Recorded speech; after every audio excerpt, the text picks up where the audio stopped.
Over the past 2 weeks, South Africa has started to talk seriously about water, one of the most fundamental of all human rights. The deaths of the 4 protesters near Brits was some kind of a turning point in the debate.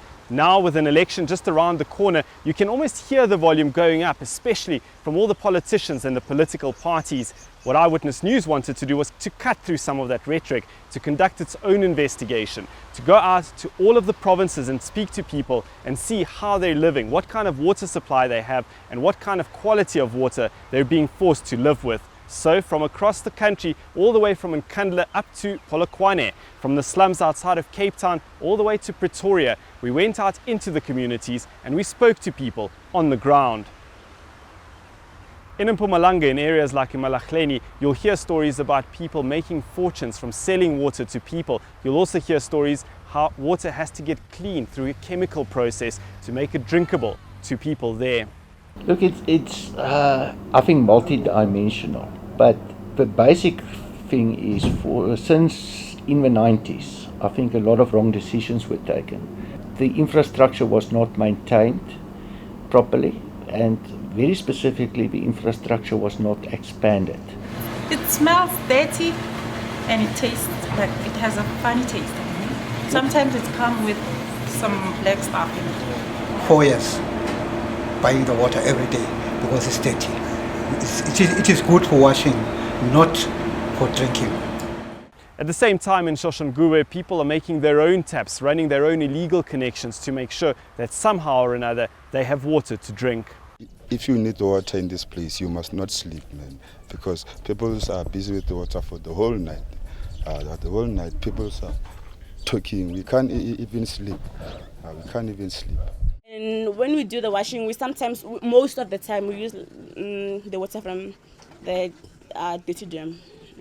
So it's not safe. The kids are always having diarrhea, so we don't know if... Yes, even us. You see, even the thrushes. Sometimes I use that water to bath. Yes. Consider the history of South Africa and look at the numbers that are coming out of the latest census, and you'll see a story unfold where government, over the past 20 years or so, has almost doubled the number of households that have access to running water. But at the same time, since about 2005, there's a different picture emerging, and that is of less and less people reporting that the quality of water that they have in their taps is of a good enough standard, or in other words, it's water that they can drink. The South African Human Rights Commission has spent a tremendous amount of time investigating the water situation in South Africa. It believes that there is money and will to get the water to people and to make sure that it's drinkable. However, there's a breakdown somewhere along the line in terms of local government and the overseeing capacity of governments at provincial and national levels. You cannot, all our findings, if you look at our findings, you'll see that we link, in relation to water and sanitation, we link what happens at the local level to the fact that provincial and national government are supposed to be also ensuring, having oversight. They're supposed to be having oversight on what is going on at the local level. You cannot say that the only time you pick up the problem is when there's a crisis, when people hit the streets. Another massive problem is that 80 to 90% of the country's water is used by industry, by mines and other major corporations, and that's where the pollution comes in.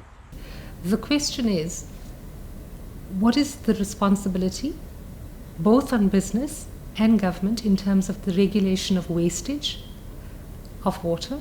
We've heard of huge amounts of bulk water being purchased at a lower rate than households do. So business buys water at a lower rate, and then a lot of that water is wasted and then polluted.